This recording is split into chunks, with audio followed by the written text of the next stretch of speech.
And Lakesh and Veritas, everyone, with honor, respect, and gratitude, integrity, discipline, and action. Welcome to Flowers and Frequency. I am Lauren of the Sun, florist, floral enthusiast, floral artist, communicator, healer, all things floral. I am here to join with you tonight, and I thank you for sharing in this sacred space where we discuss all things flowers. And tonight we're going to go a little bit deeper into something that we've brought forward before, but this understanding of what flowers' role is in relationship with us as humans. They are protectors, clearers, and healers. And so we're going to look a little bit at what this means energetically, what this means physically, and what this means also for us and what we can do through practical application and solution of engaging with flowers in order to protect ourselves, clear ourselves, and heal ourselves. So before we begin and move into this wonderful discussion tonight, just a few brief announcements of happenings going on here at OfTheSun. Our regular weekly lineup, all free experiences for you to engage in. We have Mondays with Flowers and Frequencies with myself, Lauren of the Sun, where we speak about flower consciousness and opportunities from specific flowers and the flower realm. We have Wednesdays midday meditations with Enlakish Studio 1 and Diane of the Sun, offering us an opportunity to reset ourselves and step into greater truth and opportunities to explore and expand consciousness. We have Thursdays with LaOta of the Sun and Tavares of the Sun, Call for the Truth podcast. This is an excellent opportunity for us to share in community, to come together and explore real life situations, topics, understandings, and how we can go deeper in calling for the truth in order to see that the solution is within our experience. And then on Fridays, we have within Lakesh Studio 1 a rotation of different elevation. We have Evolutionary Book Club, we have Divine Nation with the Call for the Truth cards, and we also have the Quantum Light Property Clearing Chronicles. This is with Tavares, Tiffany, Diana, and myself, and we share real life stories and experiences within the modality of quantum light property clearing, and understanding that it is quantum, that it does not only exist within a space, but the space is the person and the place and the extensions of that, and how all of this affects the whole of all things. So this is an opportunity to really engage with many understandings, all free and available to you. And then this week we have 2 classes starting for the month of July. We have the Luminous Lifestyle Method. This is with LaOta of the Sun, beginning tomorrow. And then we have Energetic Protection and Defense. This is with Tavares of the Sun on Thursday, so it starts this Thursday. Each class will run for 3 weeks, and is an opportunity for us to go deeper into solution, into practices, into applications of what is available to us to support our lifestyles of energy hygiene. So all of this information is available to you. It is listed in the description, and if you have a chance, check it out and see what is available to you. But for tonight, we welcome you, and we welcome our flower friends, the consciousness of the flower realm, who is so much present here tonight. Really looking forward to share this information and allow ourselves to think outside of just what we see in front of us. This idea of protection is very important in so many ways, because we are responsible for protecting ourselves. And that's physically, that's emotionally, mentally, spiritually, in so many different ways. We are the responsible party in every single situation. And we can look to the flower realm for this guided truth in the knowingness as they protect themselves. So that first understanding I wanted to share with you, inspired from flower consciousness, is this idea of protection. So flowers, if we look at them, just even scientifically, looking at their anatomy, their structure, they have a built-in battle gear. They are warriors. They have shared with us those words. We are warriors. They stand up. They rise up in the light of truth, the sun, and they grow, and they get stronger and stronger and stronger, and they stand up for themselves. That is what they are designed to do. But going a little bit further into this, their anatomy and their structure, what is built into their bodies, their biologies, right? Thorns. This is to ward off invaders. Jagged edged leaves. These are also aspects to ward off invaders. They have stinging hairs, some of them, which are called trichomes. And these are little fuzzy hair-like structures that grow either on leaves or on stems. And they actually have a compound within them that stings or startles an aspect that's coming into its space, right? Like, back off. Don't do that. They have sometimes release a sticky serum or a sap where if you touch it, it lingers on the skin for a long period of time, but it's also designed, anything that gets stuck onto it, it's trapped. So it cannot go further. And so that's another form of protection. It also releases foul-tasting compounds. These are chemicals that are literally put in position by the consciousness of the plant or the flower to literally the pests that try to bite or eat at them. They're like, ooh, that doesn't taste good. We're not going there. And so that wards them off. So these are built-in mechanisms through the consciousness of the flower's technology to literally protect itself. Some flowers even release chemicals into the air. It's this intelligent that attract beneficial predators to eat the pests. So what they're doing is they're literally giving off this frequency and these chemicals that are in the air that call forward what it needs to eat away the predators, to eat those bugs. So it's that intelligent. It knows how to call for what it needs. That's another form of protection. There's this other aspect that is very interesting. These are called VOCs. They're volatile organic compounds. So what happens is when the flower or the plant gets damaged or hurt, right? Something has come in and attached or attacked it. The plant emits airborne chemical signals. So these are frequencies and vibrations, or something that we would want to consider even like smoke signals, right? They can warn neighboring plants or flowers to prepare their own defense mechanisms, right? To let them know that, hey, something's in our field, something's in our bed, something's here, warning, warning, warning. They literally communicate with each other to let their counterparts know that something is coming forward to create harm, that we can do something about this. So I'm going to help a brother out. I'm going to let you know. And this is really important for us to also see that we have this understanding too. When something enters into our field, everything in our biology tries to alert us, tries to inform us, say, oh, this doesn't sit right. Oh, this doesn't feel good. Oh, pay attention here. We have that same antenna, that same signal that is built within us, that when we allow ourselves to step deeper into connection and communication with that, we move into protection. So everything in nature is really designed to protect itself. We are no different. We are built that same way.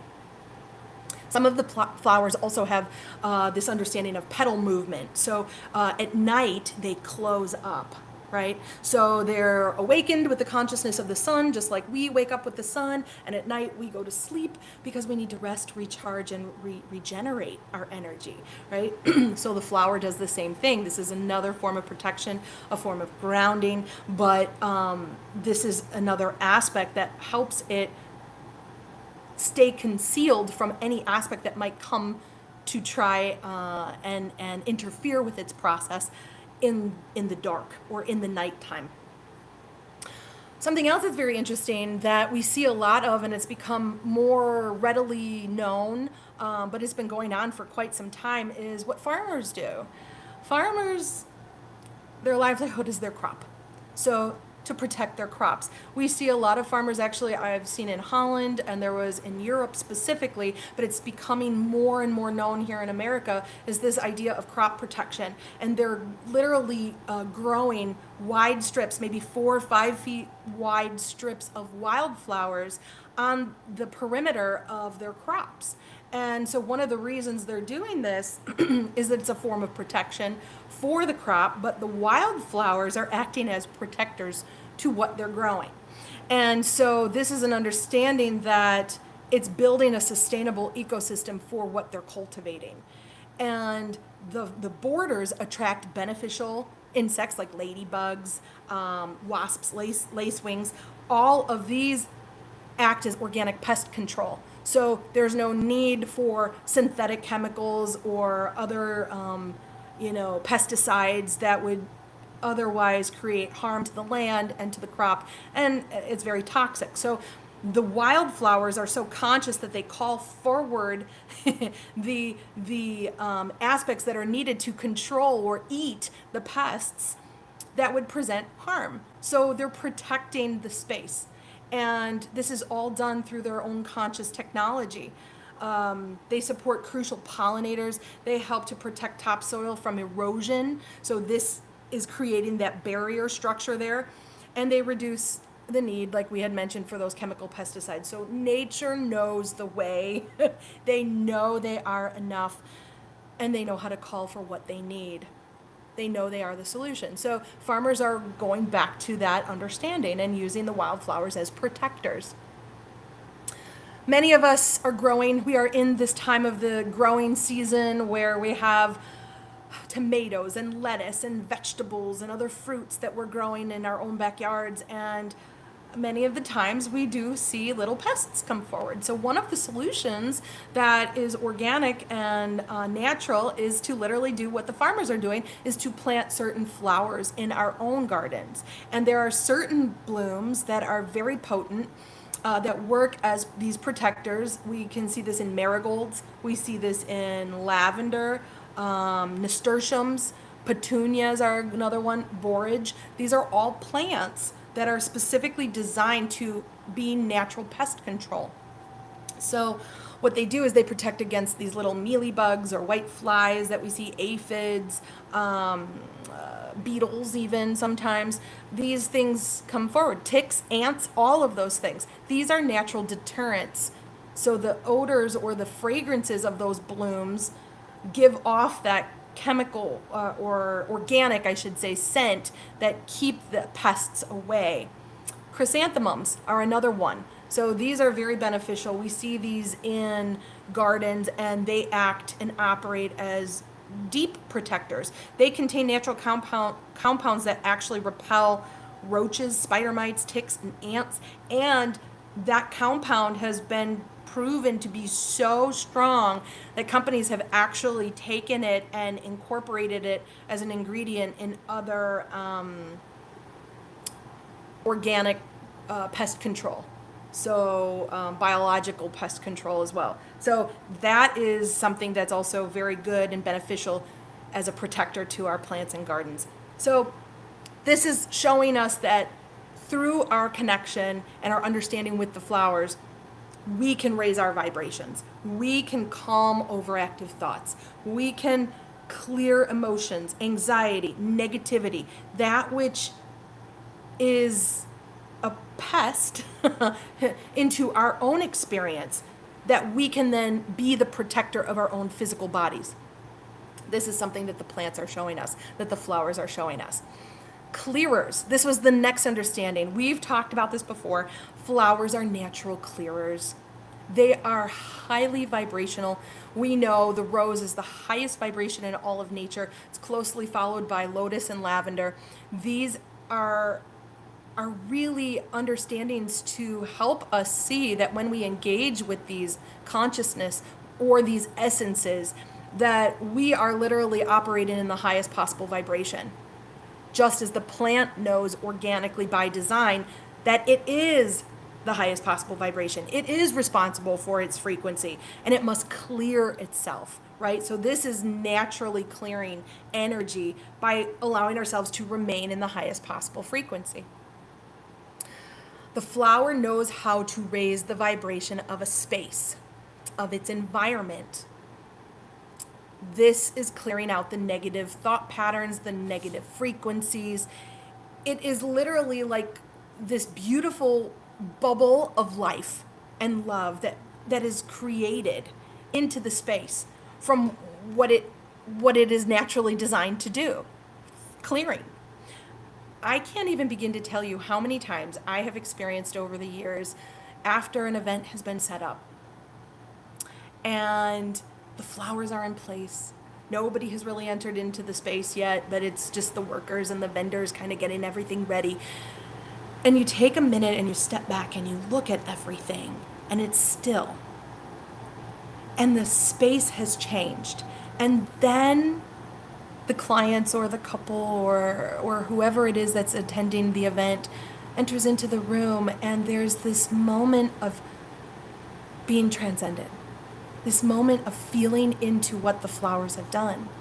This moment of seeing into the space that is now operating in a higher frequency, and it becomes the dominant frequency of joy and love and light.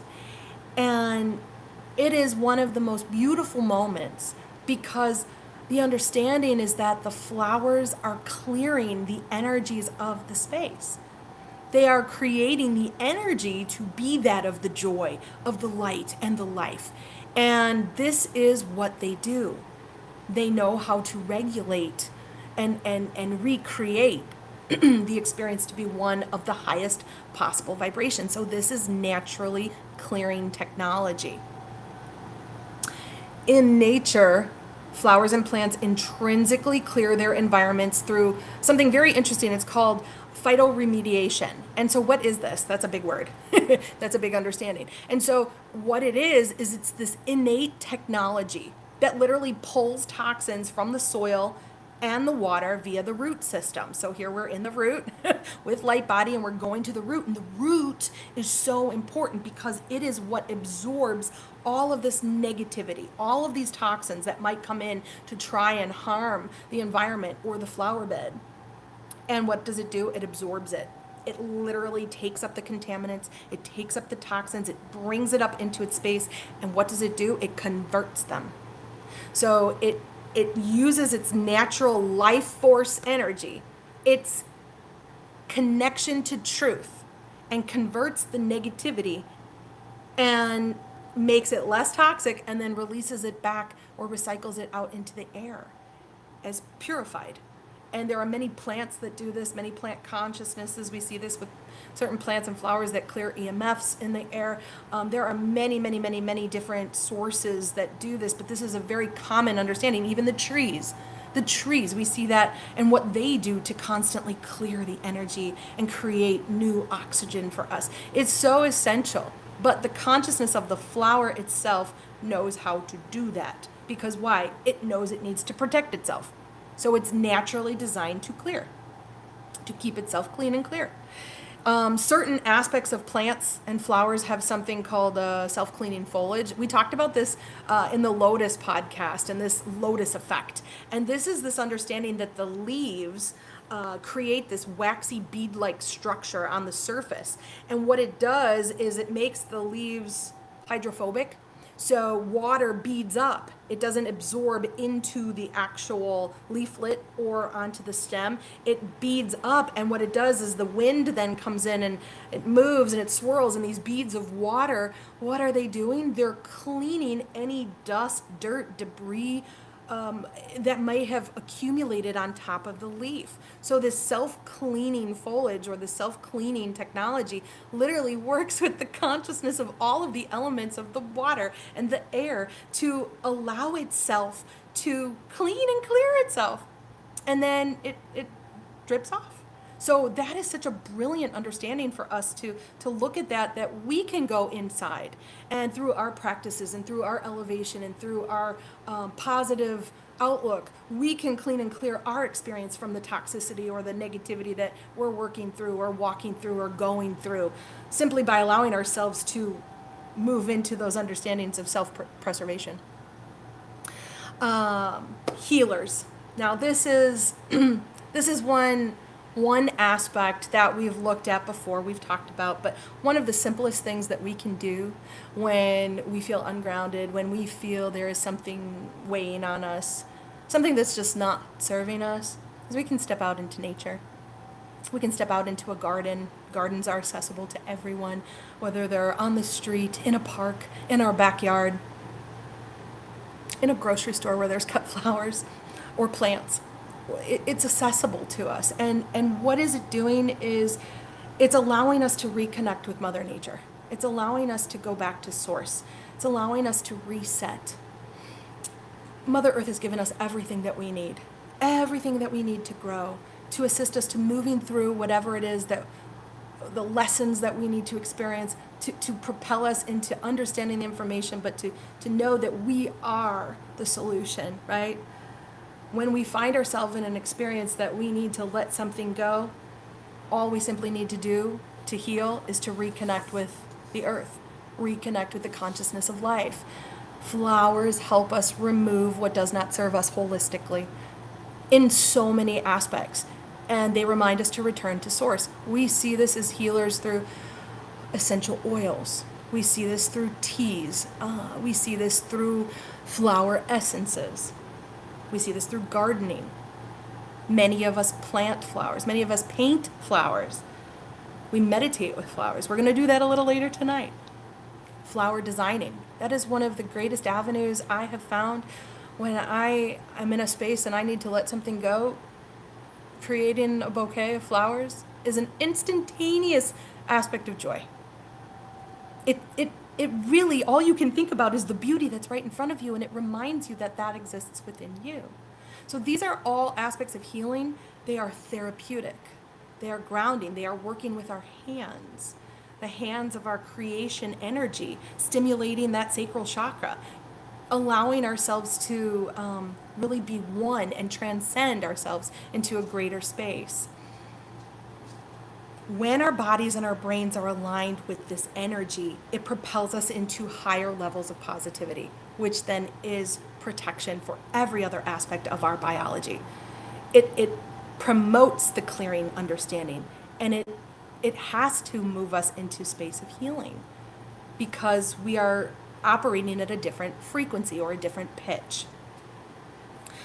One of the things I also wanted to share, and this is just so pertinent to healing, is that over the years I've created many designs for many souls who have transitioned, and it is one of the most humbling and beautiful experiences to see those who are in the frequency of grief release that when they see the expression of that soul through the consciousness of flowers. The flowers bring us into a different space, and they help us let go of that sadness, let go of that pain or that suffering. And it is a beautiful form of healing. So we know as humanity, one of the reasons we send flowers to people when they don't feel well, when new babies are born, when someone has transitioned into their next experience, or just simply, I'm thinking of you. Sending flowers is that healing. It is that human connection. And how wonderful for us to understand that on such a different level in order to create a greater state of love, joy, connection, and oneness. This is that in Lakesh, that oneness and veritas, truth, with the consciousness of life. And so that is going to be our meditation tonight. So if we are in harmony and agreement and to let go of what does not serve us, we may operate and move into greater states of truth. And the flowers wanted to bring that understanding forward tonight as an aspect to help us release or let go of something that has been stuck or stubborn or resistant within our experience. So this will be our frequency, our group meditation this evening, and allowing ourselves to go deeper into that release. So if you are in harmony and willful agreement to allow ourselves to release and let go, shall we together move into greater space? Shall we call forth our breath and allow ourselves to take in a deep cleansing breath, breathing in all that is life, releasing all that does not serve you. Again, inhale for 4 and exhale for 6. One more time, inhale and exhale. feeling into the connection with our bodies, feeling into the connection with the earth. Shall we call forth the consciousness of the flower realm?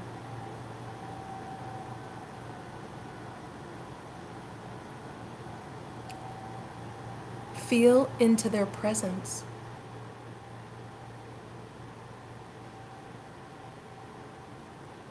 Call to mind a flower, maybe your favorite flower,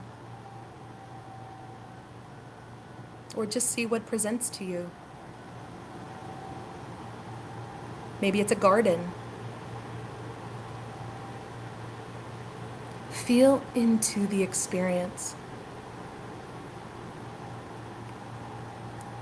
Feel into the oneness.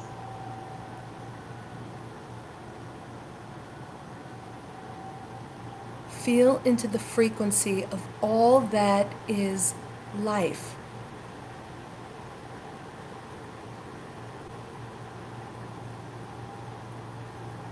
Reminding you that you too are all that is life.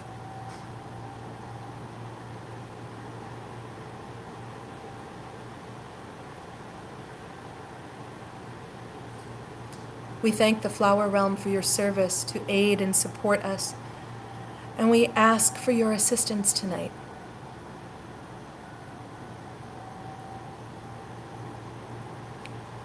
And at this time, call to mind the aspect that you would like to release, that you would like to let go of.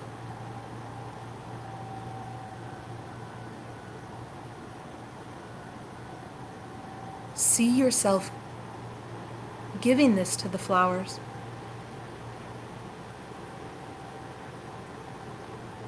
Open your hands and let it go.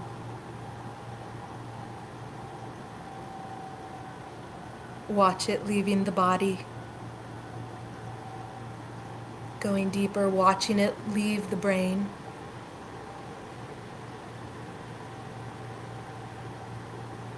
And going deeper, watching it leave your field.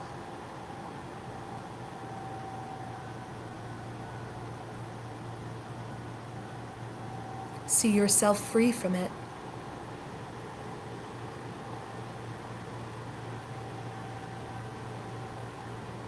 See yourself step into a new experience, free from what no longer serves your highest good.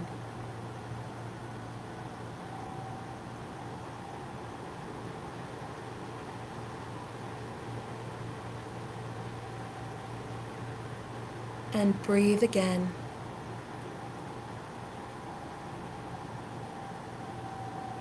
And release.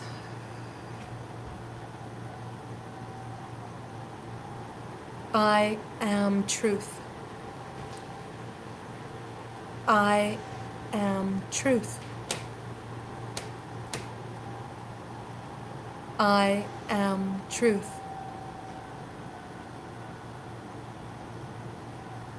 I am joy. I am joy. I am joy.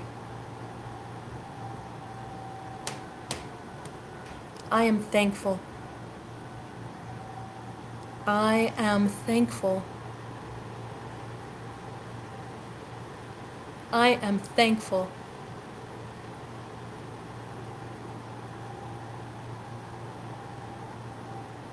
I am one with all of life.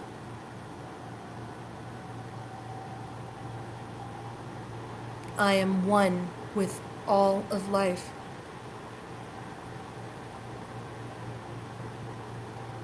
I am one with all of life.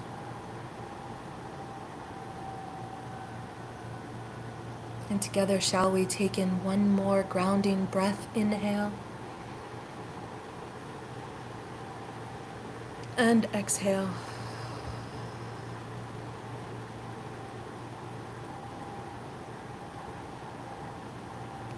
Allowing yourself to gently move back into your space, into your bodies. Slowly open your eyes when you are ready.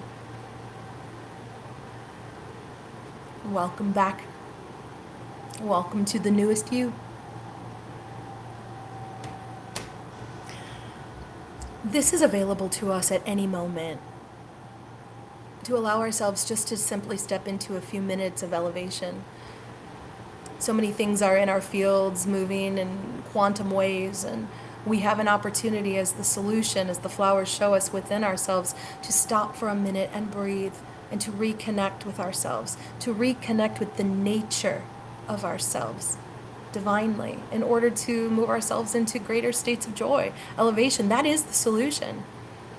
And really, the main message from the flowers is to share with us tonight that you are the greatest protector, clearer, and healer of yourself. Know that the flowers are here to support you when you need extra fortification, but the truth is that the power already exists within you to protect, clear, and heal all that is you. You simply need to call it forth.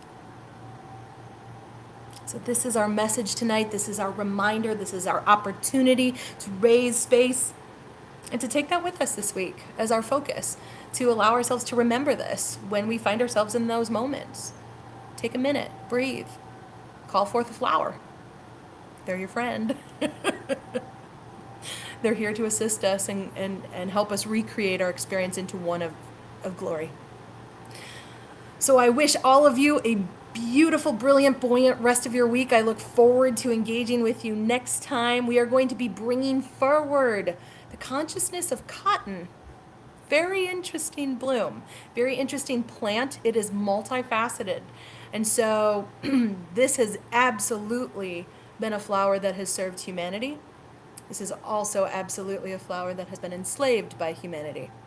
So there is much to bring forward, much for us to learn and to engage with and to clear, protect, and heal. I thank you all for sharing in this sacred evening with me and sharing in this sacred space. I thank the consciousness of the flower realm, all that is, and LaOta of the Sun for providing this opportunity for us to expand and explore. I look forward to seeing you all next week. And Lakesh and Veritas with honor, respect, and gratitude, integrity, discipline, and action. Good night.